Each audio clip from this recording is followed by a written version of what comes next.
உலகெங்கிலும் இருக்கும் பிகைன் பக்தி நேயர்கள் அனைவருக்கும் வணக்கம். நான் உங்கள் ராம்ஜி.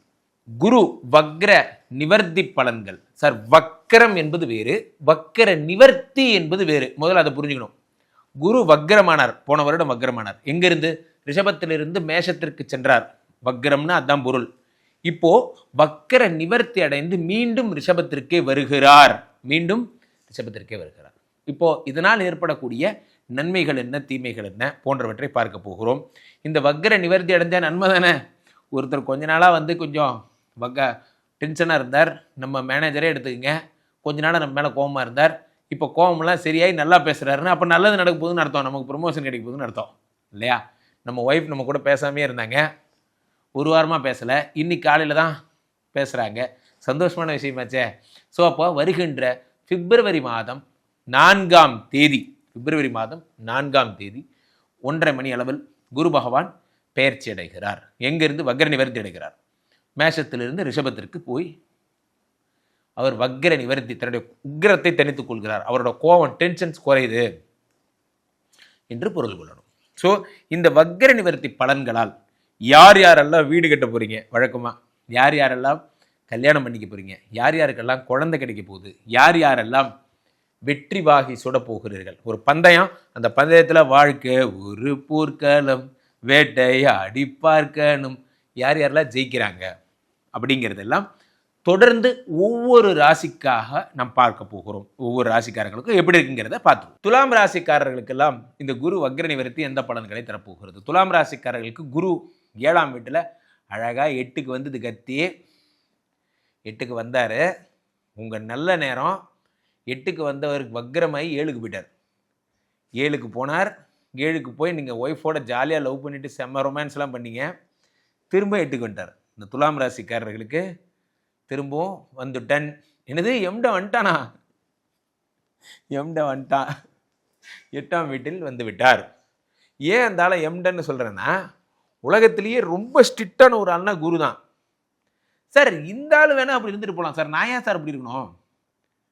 சில பேர் பார்த்தீங்கன்னா டெய்லி சேவ் பண்ணுவாங்க. ஏன் அந்த மாதிரி பண்ணுற தெரியாது, டெய்லி சேவ் பண்ணுவான். பார்த்தீங்கன்னா வீட்டில் இருந்து, நான் சொல்கிறது ஒர்க்கிங் பர்சன் பண்ணி தான் ஆகணும். வீட்டில் தானே இருக்குது, அப்புறம் ஏன் ஒரு மாதம் லீவு ஜாலியாக இருக்கலாம்ல. அப்போ கூட காலையில் எழுந்திரிச்சு 5 மணிக்கெலாம் எழுந்திரிச்சு சேவ் பண்ணுறது. 5 மணிக்கெலாம் அவனை சேவ் பண்ண சொல்லி எங்கேனா போக போகிற? 5 மணிக்கு சேவ் பண்ணிட்டு சட்டை பேண்ட்டெல்லாம் போட்டு பெல்ட்டு போட்டு இறுக்கி கட்டி பேண்ட்டு ஷூட்லாம் போட்டு அப்படியே ரோட்டில் லெஃப்ட்டில் கை வீசி நடப்பார். வாக்கிங் போகிறான், லெஃப்ட்லேயே போயிட்டு. இதுதான் குருவுடைய பழக்கம்.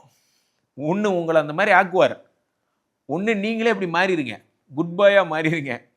அப்படி இல்லை, நான் கொஞ்சம் ஜாலியாக இருப்பேன்னு நினச்சிங்கன்னா உங்களுக்கு உங்கள் அருமை பெருமைக்கு ஆபத்து வந்துடும். குரு 8ல் மறையும் பொழுது நீங்கள் ஜாலியாக மட்டும் இருக்கக்கூடாது.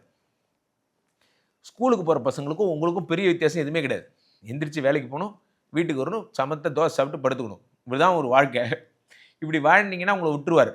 இல்லை, நான் அப்படியே பக்கத்தில் ராதா வீட்டுக்கு போயிட்டு வரேன்னா பிடிச்சி மாட்டி விட்டுருவார். ஏன்னா குருவுக்கு இதெல்லாம் பிடிக்காது. அந்த ஆளுக்கு பிடிக்காதுன்னா பிடிக்காதுங்க, பண்ணக்கூடாது. அப்போ நான் என்ன தான் சந்தோஷமாக இருக்கிறது? அப்போ நான் ஏதாவது வாழ்க்கையில் தீர்த்தவாரி ஆகவே ஆகாது. ஏன்னா குருவுக்கு தீர்த்தவாரி பிடிக்காது. இதெல்லாம் ஒரு நியாயமே இல்லை தெரியுமா? நல்லா புரிஞ்சுங்க. நிறைய பேர் இப்படி தான். என்னடா, நிறைய பேர் இப்படி தான்.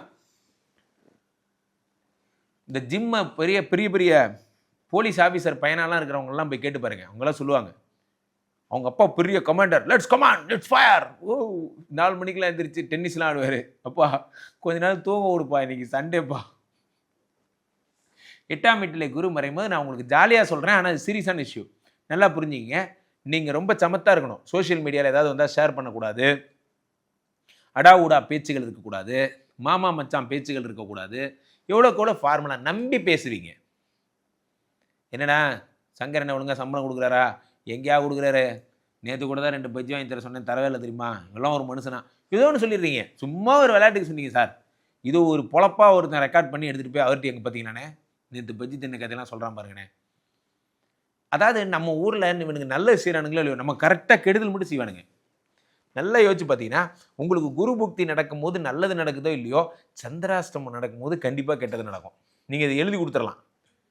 ஏன்னா நல்லது நடக்கிறத விட கெட்டதுக்கு ரொம்ப குயிக்காக நடக்கும். ஸோ அப்போ 8ஆம் வீட்டில் குரு மறையும் போது உண்மையிலேயே சொல்றேன், தீர்த்தவாரி பழக்கம் இருந்தால் விட்டுருங்க.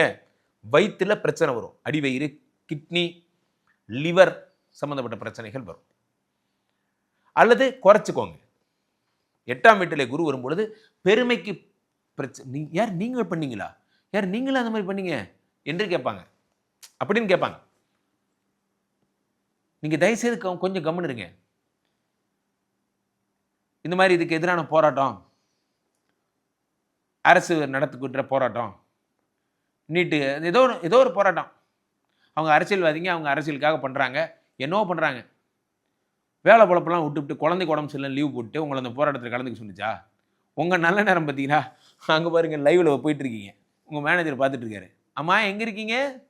மாரியம்மன் இந்தியன் பேங்க்கில் இருக்கேன். நீ இப்போ மாரியம்மன் இந்தியன் பேங்க், அந்த கதை மாதிரி தான். மாரியம்மன் இந்தியன் பேங்க் மாதிரி. ஆமாம் சார், குழந்தைக்கு உடம்பு சரியில்லை சார், ஹாஸ்பிட்டல் வாசலில் தான் சார் இருக்கேன். யார் ஹாஸ்பிட்டல் வாசலில்? நேற்று போராட்டத்தில் கத்திக்கிட்டு இருக்க, பார்த்துக்கிட்டு இருக்கேன் சார். ரொம்ப முக்கியமான விஷயம். நான் கூட என் ஒய்ஃப்ட்ட ஃபோன் ஏமாற்றிட்டு, நான் ஊட்டிக்கு போகணுன்னு ஆசை.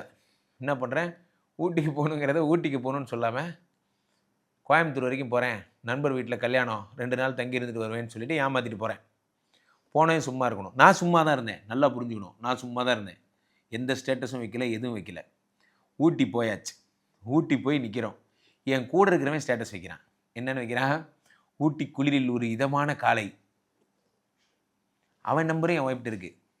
காலையில் 6:30க்கெல்லாம் பார்த்துட்டா. அதில் நான் வேறு இப்படி. சார், நீங்கள் உங்களுக்கு கெட்ட நேரம் வருதுன்னா நீங்கள் போய் ஸ்டேட்டஸ் வச்சு மாட்டிக்கணும்னு அவசியமே கிடையாது. நம்ம கூட இருக்க ஒரு லூசு பையன் நம்மளை மாட்டி விட்டாலே போதும். இதில் என்னென்னா, நீங்கள் நான் பண்ண பர்ஃபார்மன்ஸ் தான் என்ன இன்னும் அடி வாங்க வச்சுது. எங்கே இருக்க? அதுவா, இப்போ தான் கல்யாண வீட்டு பொண்ணை அழைச்சிட்டு உள்ளே போகிறாங்க. பங்கு நீ மாட்டிக்கிட்ட பங்கு. அதுக்கப்புறம் ஓட்டிகிட்டு இருப்ப என்ன இருக்குன்னு நான் சொல்லணுமா என்ன? சரி, வந்தோம் லைட்டாக அப்படியே. அதுக்கப்புறம் சோகமாயிட்டு ஒரு 2 நாள் தெளிஞ்சதுக்கப்புறம் எப்படியும் போனால் ஊரை போட்டு அடிப்பாங்கன்னு தெரியும். கிடைச்ச வரைக்கும் சந்தோஷம், இப்பயே என்ஜாய் பண்ணிக்கலாம்.